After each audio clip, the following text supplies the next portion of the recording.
उत्तर प्रदेश के मुख्यमंत्री योगी आदित्यनाथ ने मुहर्रम के अवसर पर एक बयान दिया था, जिसमें उन्होंने ये कहा था कि इस दौरान निकाले जाने वाली जो ताजिए हैं उनकी ऊंचाई केवल इतनी रखी जानी चाहिए जिससे वो किसी पेड़ में अटक ना सकें या फिर किसी तार से ना अटक जाएं जिसके चलते कोई बड़ी जनहानि हो जाए।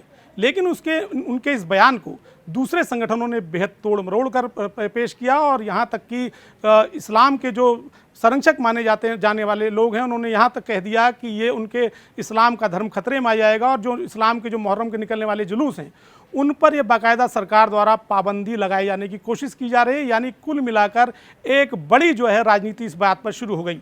लेकिन वहीं दूसरी तरफ जहाँ इस्लामी शरिया के तहत ये दावा किया जाता है कि वहाँ पर केवल इस्लामी शरिया के तहत शासन किया जाता है और वहाँ पर वही होता है जो इस्लामी शरिया में लिखा जाता है, यानी अफगान तालिबान जिसे धर्म का ठेकेदार माना जाता है, जिसे इस्लाम का सबसे बड़ा ठेकेदार माना जाता है, इस्लाम के सबसे बड़े ठेकेदार अफगान तालिबान ने इस्लामी शरिया के मुताबिक शासन करने वाले अफगानिस्तान तालिबान ने मुहर्रम पर कड़े कानून लागू कर दिए हैं।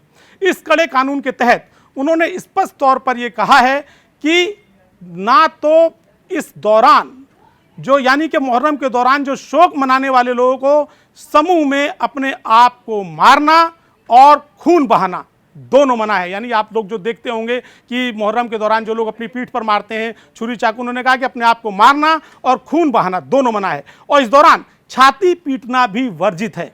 और साथ ही उन्होंने स्पष्ट तौर पर यह भी कहा है कि हुक्म न मानने वालों को कड़े दंड भुगतने की चेतावनी भी दी गई है। स्पष्ट तौर पर अफगानिस्तान तालिबान ने कहा है कि जो भी शख्स उनके द्वारा जारी किए गए इस कानून को नहीं मानेगा मुहर्रम के अवसर पर, उसके लिए कड़े कानून बनाए गए हैं।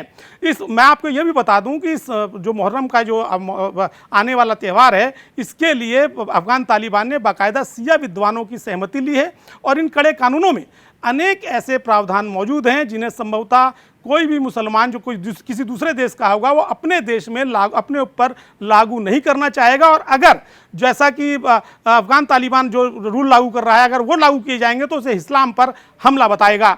अफगान तालिबान द्वारा दिए गए नए आदेश के मुताबिक शोक समारोह यानी कि जो मुहर्रम के ताजिए वगैरह हैं केवल मस्जिदों या अधिकारियों और शिया विद्वानों दोनों द्वारा निर्दिष्ट स्थान पर आयोजित किए जाने चाहिए। यानी ये मतलब नहीं है कि आपने जहां चाहा वहां ये शो अपना निकाल लिया।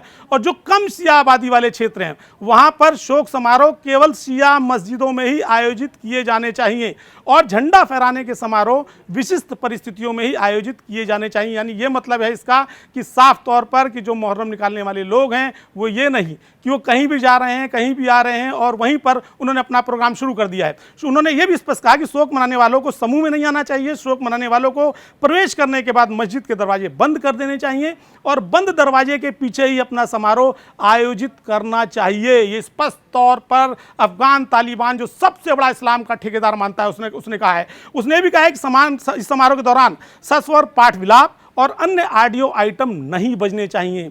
झंडे केवल मस्जिदों के पास ही लगाए जाने चाहिए।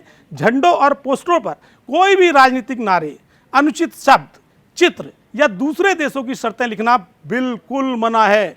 जिस स्थान पर सिर्फ वितरित किया जाना है वो केवल आश्रम स्थल के अंदर होना चाहिए, यानी कि उस मस्जिद के अंदर होना चाहिए जो जिस मस्जिद के अंदर ये सभा हो रही है। सबसे महत्वपूर्ण बात कि सुन्नी नागरिकों को इस समारोह के दौरान आमंत्रित नहीं किया जाएगा और समारोह के दौरान आप लोग देखते होंगे कि वो लोग हाय हुसैन करके जो छाती पीटते हैं, उन्होंने कहा छाती पीटना भी एकदम वर्जित है।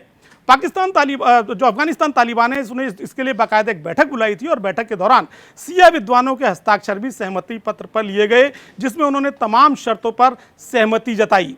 अफगान तालिबान ने स्पष्ट तौर पर कहा कि वह इस्लामी शरिया के तहत कानून चलाते हैं और इस कानून के तहत किसी को भी उसका मजाक बनाने की अनुमति नहीं दी जाएगी। उन्होंने स्पष्ट तौर पर यह भी कहा कि उन्हें पता है कि इस्लामी कानून क्या है, लिहाजा कोई उन्हें इस्लाम का कानून समझाने की कोशिश ना करे। उन्होंने यह भी चेतावनी दी कि जो इन शर्तों को नहीं मानेगा उस पर कड़े दंड प्रावधान लागू किए जाएंगे। अब आप सोचिए अगर जो अफगानिस्तान तालिबान ने जो रूल लागू किए हैं अगर ऐसे ही रूल कहीं भारत में या इससे मिलते जुलते किसी देश में लागू कर दिए जाएं तो वहाँ की क्या हालत होगी। वहाँ के धर्म के ठेकेदार स्पष्ट तौर पर चिल्लाने लगेंगे कि ये इस्लाम पर हमला है। लेकिन अफगान तालिबान जो सबसे बड़ा इस्लाम का ठेकेदार बनता है उसने मुहर्रम पर एक कड़े कानून लागू कर दिए हैं।